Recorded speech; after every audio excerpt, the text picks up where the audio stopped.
Hello students अपने पिछले video में मैंने आपको प्लानिंग फंक्शन के बारे में बताया था कि प्लानिंग फंक्शन क्या है और उसके इंपॉर्टेंस क्या है। आज के वीडियो में मैं आपको अपने फंक्शंस ऑफ मैनेजमेंट के सेकंड फंक्शन के बारे में बताऊंगा और उस फंक्शन का नाम है ऑर्गेनाइजिंग फंक्शन। स्टूडेंट्स, आज के वीडियो में आप जानने वाले हैं ऑर्गेनाइजिंग फंक्शन क्या है, उसके मीनिंग पार्ट क्या है, उसका डेफिनेशन क्या है और उसके इंपॉर्टेंस क्या है। तो बने रहे मेरे साथ इस वीडियो में और देखते रहें इस वीडियो को ताकि आप ऑर्गेनाइजिंग फंक्शन को और उसके इंपॉर्टेंस को जल्दी से जल्दी जान सकें।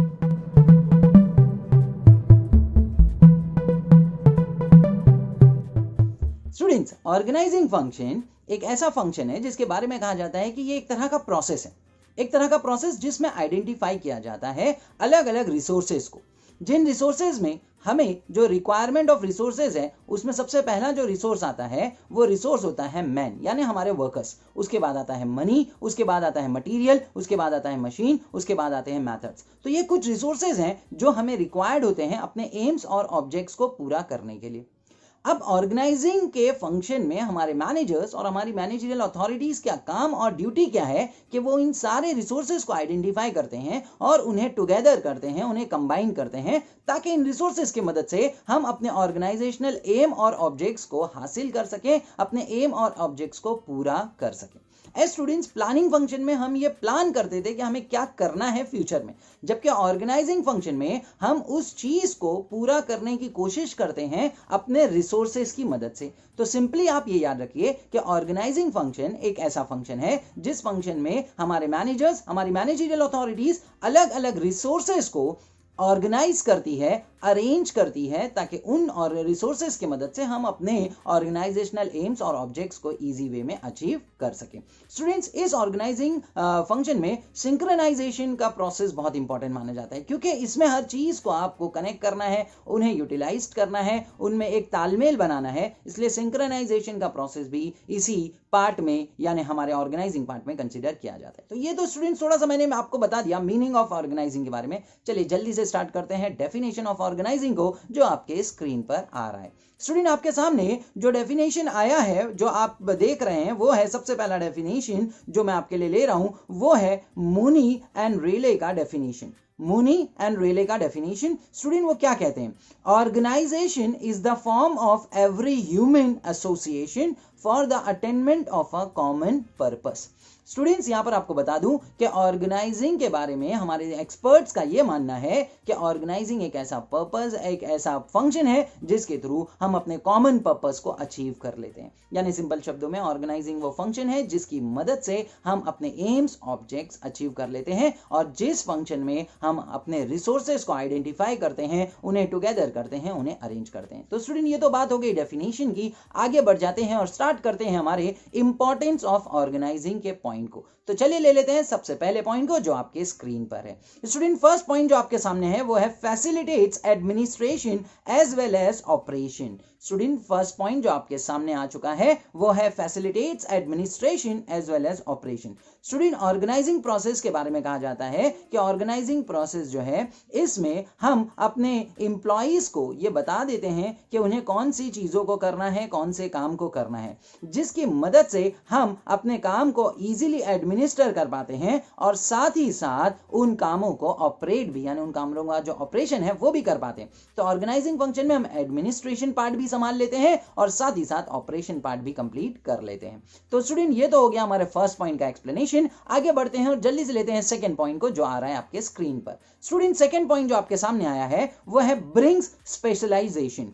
स्टूडेंट्स, ऐसा माना जाता है कि ऑर्गेनाइजिंग के वजह से हर एम्प्लॉइज को उनके वर्क के बारे में बता दिया जाता है। साथ ही साथ ऑर्गेनाइजिंग के वजह से हमारे वर्कर्स के काम को डिवाइड कर दिया जाता है और उनके कामों को डिवाइड कर देने के वजह से वो अपने काम में एक्सपर्ट हो जाते हैं और उन्हें अपना काम पता हो जाता है। जब उन्हें अपना काम पता हो जाता है तो अपने उस काम को कर करके वो अपने उस काम में स्पेशलिस्ट बन जाते हैं, यानी अपने काम को करने में माहिर बन जाते हैं। और यही हमारा सेकेंड पॉइंट ब्रिंग्स स्पेशलाइजेशन का।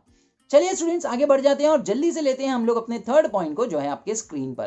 थर्ड पॉइंट है defines the jobs properly. Defines the job properly. Students यहाँ पर हमें यह बताया जा रहा है कि ऑर्गेनाइजिंग फंक्शन जो है इसकी मदद से हम अपने एम्प्लॉइज को उनके कामों के बारे में बता देते हैं कि किस एम्प्लॉय को क्या काम करना है, कौन से पर्सन को कौन से जॉब को करना है, कौन से काम को करना है। और ये करते वक्त हम ये देख लेते हैं कि हमारे वर्कर्स का क्वालिफिकेशन क्या है, उनकी स्किल क्या है, उनका एक्सपीरियंस क्या है, और इस हिसाब से हम उनको काम डिवाइड कर देते हैं, उनको जॉब दे देते हैं, जिसकी वजह से हमारे वर्कर्स को कोई कंफ्यूजन नहीं होता और वो अपने जॉब्स को प्रॉपरली करते हैं। और इसीलिए यहाँ पे थर्ड पॉइंट लिया गया, डिफाइंस द जॉब्स प्रॉपरली।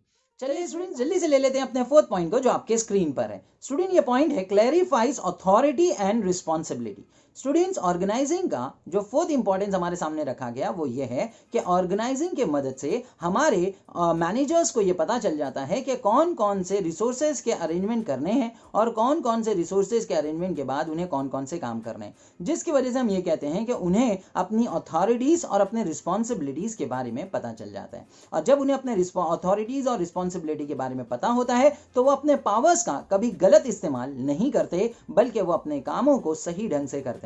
और जब वो सही ढंग से अपने कामों को करेंगे, एफिशिएंट वे में अपने कामों को करेंगे, तो उसकी मदद से हमारे ऑर्गेनाइजेशन का जो प्रोडक्शन है, जो प्रोडक्टिविटी है, वो बढ़ जाता है और ये बहुत अच्छी बात है। चलिए स्टूडेंट्स जल्दी से ले लेते हैं अपने फिफ्थ पॉइंट को जो है आपके स्क्रीन पर। स्टूडेंट्स ये पॉइंट है हमारा एस्टैब्लिशेस कोऑर्डिनेशन। स्टूडेंट्स एक्सपर्ट्स का मानना है कि ऑर्गेनाइजिंग जो फंक्शन है उसके मदद से हम अपने वेरियस डिपार्टमेंट्स के बीच में एक अच्छा कोऑर्डिनेशन डेवलप कर पाते हैं। ऐसा आपको ये पता होना चाहिए कि हर ऑर्गेनाइजेशन में बहुत सारे डिपार्टमेंट्स होते हैं, generally sales department, production department, marketing department, finance department. तो इस ऑर्गेनाइजिंग फंक्शन की मदद से हम अपने अलग अलग डिपार्टमेंट्स के बीच में एक म्यूचुअल कोऑपरेशन जनरेट कर पाते हैं और इनका ये कोऑर्डिनेशन, ये सिंक्रोनाइजेशन जो सारे के सारे एक्टिविटीज में हमें हेल्पफुल करता है और ये हेल्पफुल होता जाता है, जिसके वजह से हमारी ऑर्गेनाइजेशनल एक्टिविटीज को हम स्मूथ वे में कंडक्ट कर पाते हैं। स्टूडेंट चलिए जल्दी से आगे बढ़ते हैं और लेते हैं हमारे 6 पॉइंट को जो है आपके स्क्रीन पर। स्टूडेंट 6 पॉइंट है help for effective administration.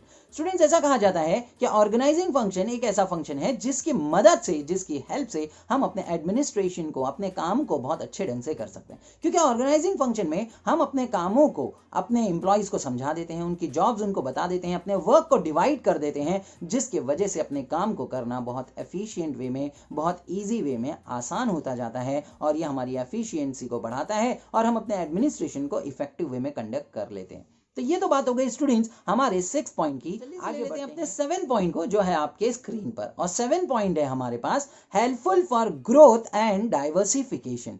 Students ऐसा कहा जाता है कि अगर किसी भी ऑर्गेनाइजेशन को ग्रोथ करना है तो ये डिपेंड करेगा कि उसके उस ऑर्गेनाइजेशन में फंक्शनिंग कैसे हो रही है। अगर वहां पे हर काम स्मूथली और एफिशिएंटली हो रहा है तो वो ऑर्गेनाइजेशन ग्रोथ करेगा और अपने बिजनेस को बढ़ाने की कोशिश करेगा। स्टूडेंट्स अगर ऑर्गेनाइजिंग फंक्शन को यानी रिसोर्सेज के अरेंजमेंट के फंक्शन को अच्छे से किया जाए तो हर ऑर्गेनाइजेशन के लिए चांसेस हैं कि वो इजी वे में ग्रोथ करेंगे और जब उनका बिजनेस ग्रो करेगा तो फिर वो अपने बिजनेस को ग्रो करने के साथ साथ डाइवर्सिफाई भी करेंगे, यानी अपने बिजनेस को फैलाएंगे और अलग अलग फील्ड में बिजनेस ऑर्गेनाइजेशन अपने बिजनेस को बढ़ाने की कोशिश करेगी।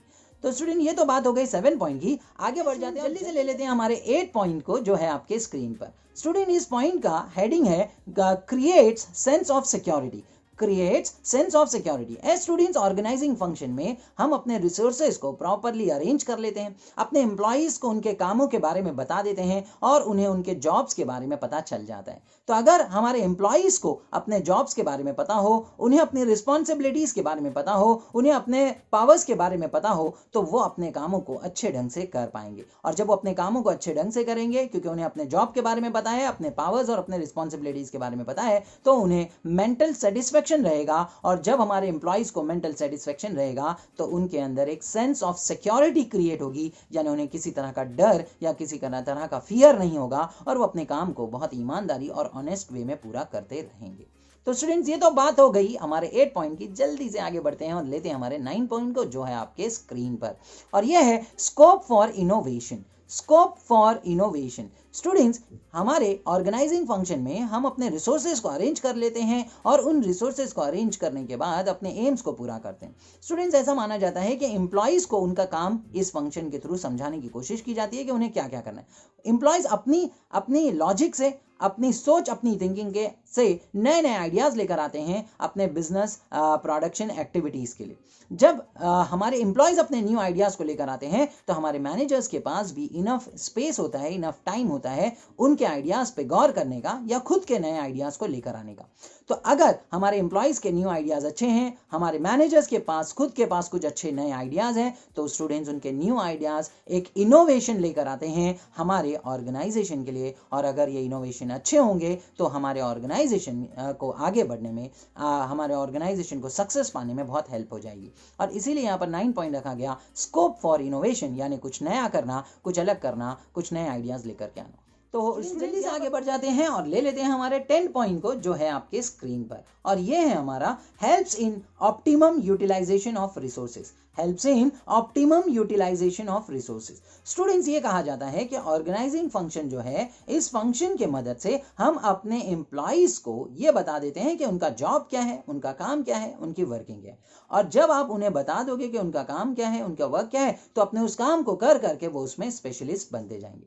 अगर हम अपने वर्कर्स को सही तरह से यूटिलाइज करें, अपने रिसोर्सेज को सही ढंग से यूज करें, तो हम ये कह सकते हैं कि हम अपने रिसोर्सेज को ऑप्टिमम वे में यूटिलाइज कर रहे हैं। और अगर हम अपने रिसोर्सेज को, चाहे फिर वो मैन हो, मटेरियल हो, मशीन्स हो, या मेथड्स हो, या हमारे और कोई रिसोर्सेज हो, अगर हम उन्हें सही ढंग से ऑप्टिमम वे में यूटिलाइज कर लें, तो हम अपने ऑर्गेनाइजेशन के जो एम्स हैं, जो ऑब्जेक्ट्स हैं, जो रिजल्ट हैं, जो हम चाहते हैं अचीव करना, हम अपने उन डिजायर रिजल्ट को, अपने एम्स को और अपने ऑब्जेक्ट्स को अचीव कर लेंगे। और ये बहुत अच्छी बात होगी, जिससे हमारी ऑर्गेनाइजेशन को आगे बढ़ने में, ग्रो करने में मदद मिलेगी। तो होप स्टूडेंट्स, आपको यहाँ पर सारे पॉइंट्स क्लियर हो गए होंगे। जल्दी से यहाँ पर वाइंड अप करते हैं अपने इस लेक्चर को। तो आप सब अपना ध्यान रखें, अपने मम्मी पापा का भी ध्यान रखें, अपने क्रिएटर को हमेशा याद रखें। God bless you.